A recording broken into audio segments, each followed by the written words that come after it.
This is the story of a man who earned at least $430 million, became the most feared fighter on the planet, and still filed for bankruptcy at 37 years old, carrying more than $27 million in debt at filing, a number that would climb past $38 million before the reorganization was finished. With IRS liens attached to every dollar he had left, and a set of personal losses that no amount of money was ever designed to absorb. Mike Tyson's name is one of the most recognized on earth, but the version of his life that gets repeated, the highlight reels, the comeback stories, the ear-biting memes, skips the parts that actually explain how all of this happened. This video covers those parts. Where the money went. Start with the numbers because they're nearly impossible to accept at face value. Celebrity net worth puts Tyson's career total at a minimum of $430 million in earnings from fights and endorsements, which adjusts to roughly $700 million in today's dollars. Forbes placed him 14th on their all-time list of the highest paid athletes in history, and his peak net worth registered at $300 million. The single largest payday of his career was the June 2002 Lennox Lewis fight, a check for $103 million, with $75 million of that figure coming from pay-per-view revenue alone. Earlier, a 1987 8-fight deal with HBO was worth $27 million, and a long-term Showtime contract came in at approximately $120 million. Endorsements covered Pepsi, Kodak, and Nintendo, though Nintendo paid him only $50,000 to appear in the 1987 video game Punch-Out!, which happened to become one of the best-selling games of that decade. And then, in August 2003, Tyson filed for Chapter 11 bankruptcy in federal court in Manhattan, listing debts of more than $27 million, a figure that would grow to $38.4 million by the time the reorganization reached mid-2004. The IRS carried the largest line at $13.4 million, with British tax authorities adding another $4 million behind it. His ex-wife Monica Turner appeared among the creditors at approximately $9 million. A former trainer was owed $800,000, and by the time accountants, doctors, lawyers, and employees were counted, the full creditor list reached roughly 246 names. Court records from the proceedings showed his personal living expenses clearing $407,000 in a single month. 6 mansions disappeared in the process, including a 52-room Connecticut estate with 21 bedrooms, a nightclub, an indoor pool, a cinema, and a recording studio, eventually sold to rapper 50 Cent for approximately $4.4 million, with an Ohio property going separately for $1.1 million. The 110-car fleet, Bentleys, Ferraris, Rolls-Royces, was gone. Between 1995 and 1998, roughly $4.5 million left his accounts on cars and motorcycles alone, while lawn care ran $300,000 a year, and phones and pages consumed another $230,000 annually. None of that, though, accounts for what never fully reached Tyson in the first place, and that's where the real story begins. The men who got paid first. Don King arrived as Tyson's promoter in 1988, filling the vacuum left by the death of manager Jim Jacobs, and court records revealed a contract entitling King to 30% of Tyson's earnings, an arrangement that was technically illegal in Nevada. Layered on top of that was a $100,000 per fight consulting fee directed to King's wife, and the allegation was that King effectively captured as much as half of every dollar Tyson generated. The Seattle Times calculated that King pulled at least $65 million from Tyson's purses, television deals, and casino contracts combined. For each of the 2 Holyfield fights, before Tyson's own share moved, checks went out. $3 million apiece to co-managers John Horn and Rory Holloway, plus $9 million to King. Horn had previously worked as a shoe salesman and tried his hand at stand-up comedy. Holloway was a childhood friend from Albany. Together, they collected 20% of Tyson's earnings across nearly a decade while maintaining their connection to King. And this is where it gets worse. When Tyson finally filed a $100 million fraud lawsuit against King in 1998, the 2004 settlement came in at $14 million, and Tyson personally saw none of it, because every cent went straight to creditors. His original managers, Bill Caton and Jim Jacobs, had operated with more care for Tyson's interests, and the two even set up a $2.7 million annuity for him following a 1988 legal settlement, which reduced Caton's cut from 1/3 to 20%.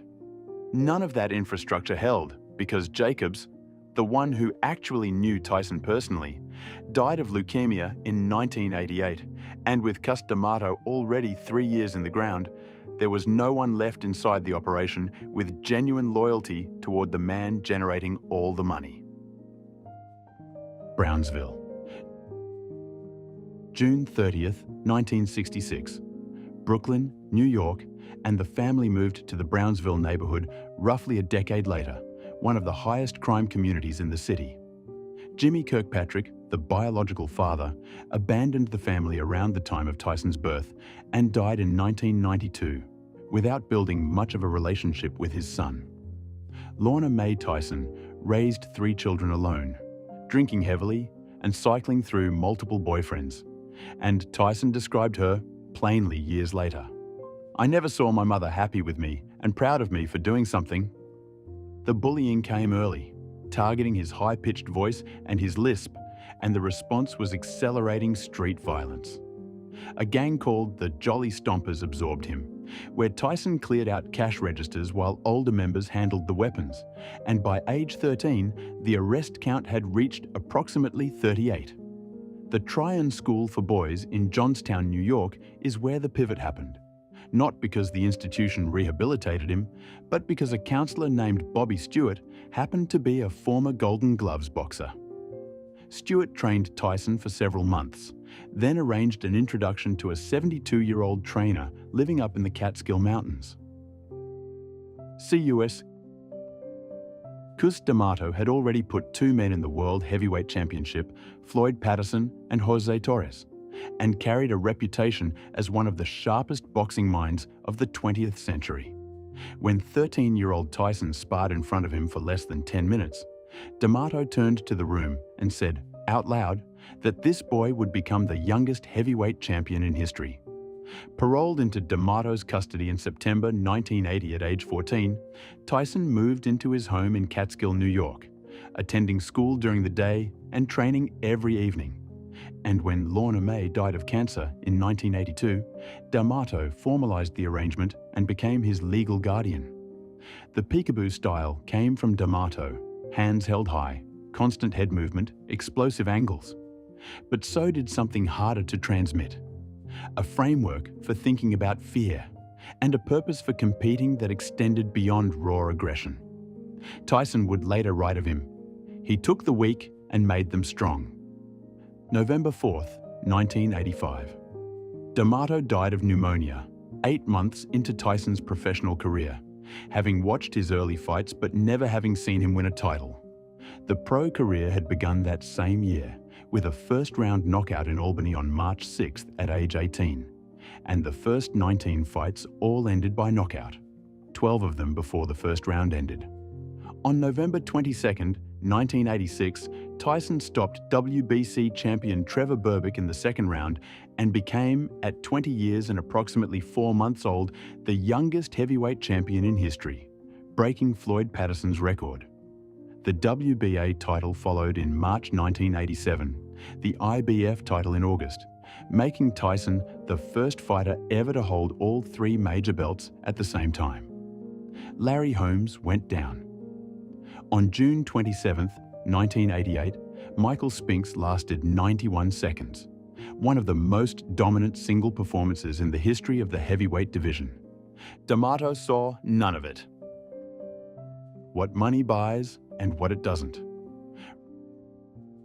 Robin Givens and Tyson married on February 7, 1988, with roughly $50 million in his accounts and no prenuptial agreement in place. 7 months later, on ABC's 2020 with Barbara Walters, Givens sat beside a silent Tyson and described their marriage as torture, pure hell, worse than anything I could possibly imagine.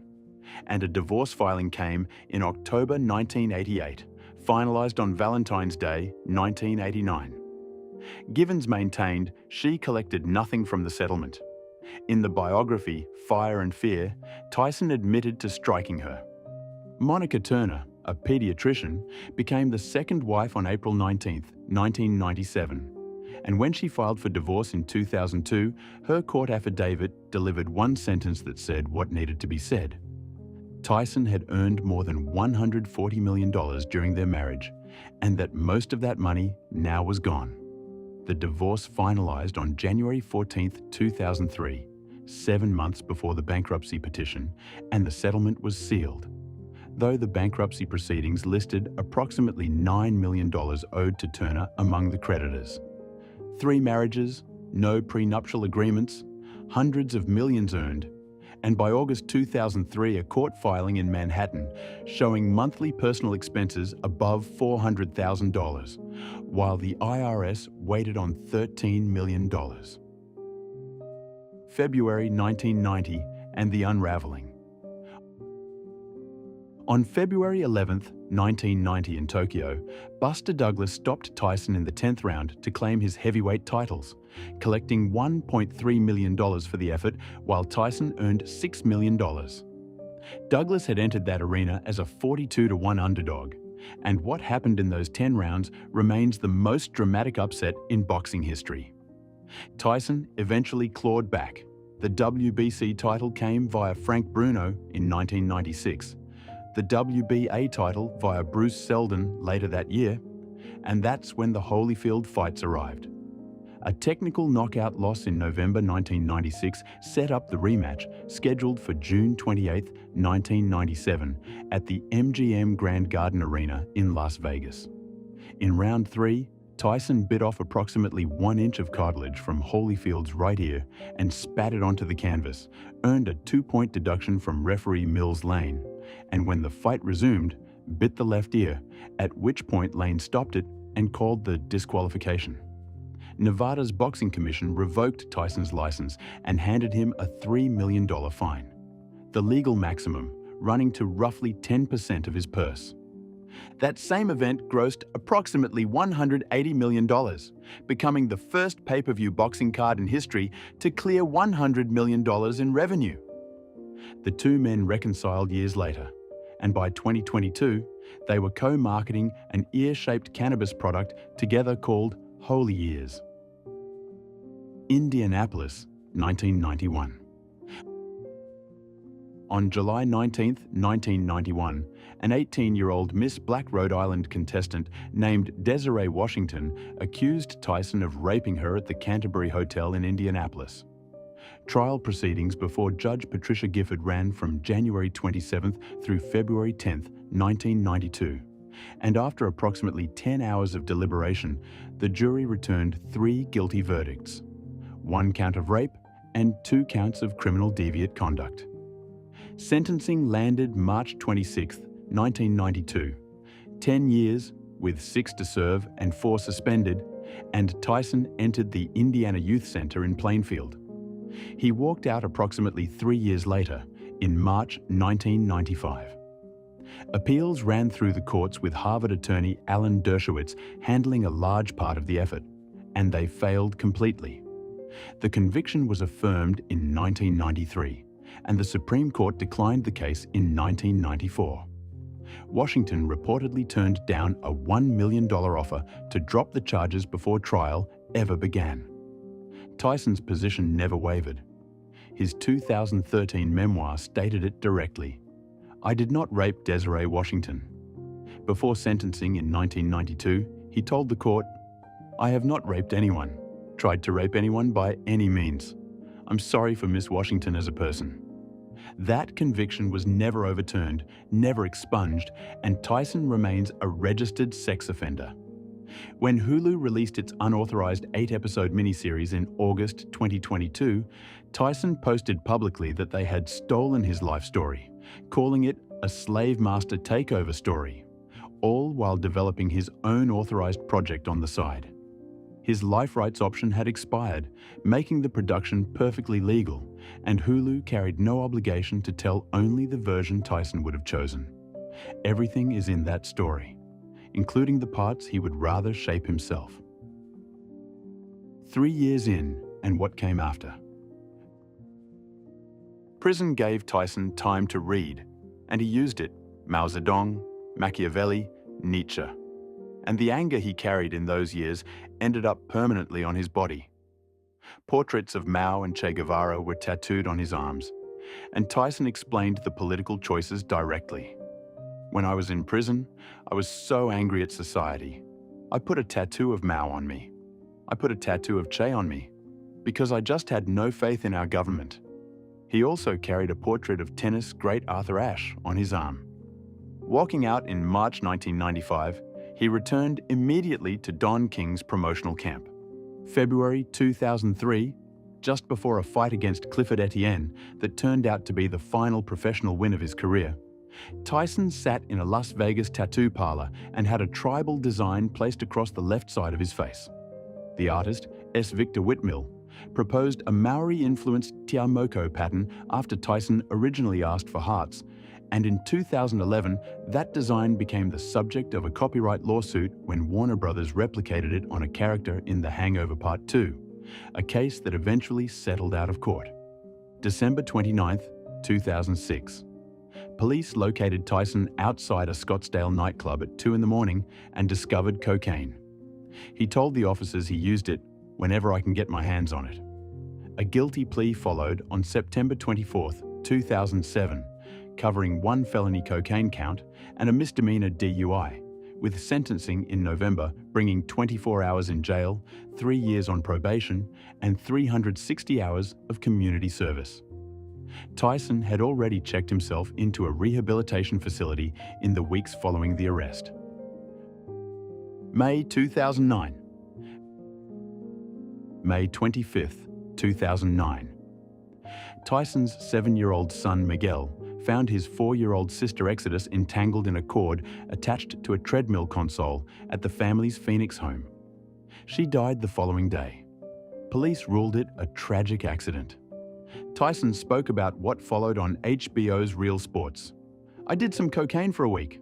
I had to get high. I couldn't handle it at all." 11 days after Exodus died, on June 6, 2009, Tyson married Lakeha Kiki Spicer in Las Vegas, and she went on to co-write his one-man Broadway show, Undisputed Truth, with Randy Johnson, a production Spike Lee directed at the Longacre Theatre in July and August 2012 in his Broadway directing debut, later filmed and broadcast on HBO in 2013. And then came August 2013, when Tyson broke down at a press conference and said what he had not said publicly before. "I haven't drank or took drugs in 6 days. I've been lying to everybody else who thinks I was sober. I'm a vicious alcoholic." Induction into the International Boxing Hall of Fame came in 2011, the same stretch of years when he was describing himself in those terms at press conferences. What remains? June 11, 2005. Kevin McBride, a fighter few expected to challenge Tyson seriously, stopped him, and Tyson quit on his stool before the 7th round. "I was just fighting to pay off the bills," he told reporters afterward. Nearly 2 decades later, on November 15, 2024, Tyson stepped into AT&T Stadium in Arlington, Texas, to fight Jake Paul, a YouTube personality turned professional boxer, under special rules designed for a 58-year-old competitor, with Netflix carrying the stream. Paul won by unanimous decision, and Netflix reported an average global audience of 108 million live viewers, with a peak of 65 million concurrent streams. Described as the most streamed sporting event in history, though it collected widespread criticism for buffering failures and for the quality of the bout itself. Paul's payday came to approximately $40 million. Tyson's came to approximately $20 million. Between those two fights, Tyson rebuilt something real. The cannabis brand Tyson 2.0 launched in 2021, generated $150 million in revenue in 2023 according to Forbes, with roughly 30% of that figure coming from cannabis sales. And in April 2025, Tyson became CEO of parent company Karma Holdco.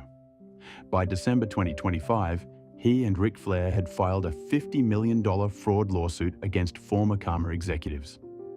His 2025 net worth lands somewhere between $10 million and $30 million depending on the source. A fraction of what once moved through his accounts. But more than he had on the day the bankruptcy petition landed in Manhattan federal court. Here's what the full picture adds up to. A man who generated at least $430 million, whose bankruptcy filing listed fewer assets than most Americans keep in a savings account. Built into the most dominant fighter of his generation by a trainer who died before his title fights began. Convicted of rape, he served 3 years in federal prison for a verdict that survived every appeal and was never removed from the record. His 4-year-old daughter died on a Tuesday. He got married 11 days later. And more than a decade after that, he admitted publicly that he was still losing the fight with alcohol. The version of Tyson that circulates now, the elder statesman, the face tattoo, the ear-shaped candy, the beloved cameo in the Hollywood comedy, isn't a fabrication. What it leaves out is everything that would complicate the narrative. When Hulu released that unauthorized series in 2022, Tyson said they stole his story. And he was right that they didn't pay him. But the claim that the story belonged entirely to him, that's a harder argument to make. Desiree Washington carries a version of that story. The 246 creditors assembled at the 2003 bankruptcy hearing each carry a version. Don King, who walked away with at least $65 million from one fighter's career while the fighter himself went bankrupt, has a version where every contract was legal and every signature was given freely. Cus D'Amato looked at a 13-year-old from Brownsville with approximately 38 arrests behind him and recognized the youngest heavyweight champion in history. He was right about that, and for 5 years, before pneumonia took him on November 4th, 1985, D'Amato was the one person in Tyson's orbit who seemed to understand that the belts and the broadcast rights and the HBO contracts were not actually the point. What $300 million couldn't buy was what D'Amato provided at no cost, someone who genuinely knew him and would not allow him to be systematically stripped. After D'Amato was gone, it took less than 2 decades for the rest to follow. Managers arrived with their percentages. The promoter arrived with his contracts. Purses were divided before Tyson's share reached him. The annuity sat in an account, while $407,000 per month walked out the door on lawn care and Bentleys and phones. And the boy from Brownsville, who once fought a bully over a dead pigeon, became, briefly, the most powerful athlete on the planet. And then, nearly everyone positioned between him and his money helped ensure the power didn't outlast the prime, and the money didn't outlast the power. Holding all of that at once, the champion and the convict, the exploited and the exploiter, the grief and the waste, is exactly what the authorized version of this story won't do. That's the cut Hollywood keeps leaving on the floor. If this story stayed with you, there are more where it came from. Subscribe to Backstage Hollywood. New videos every week.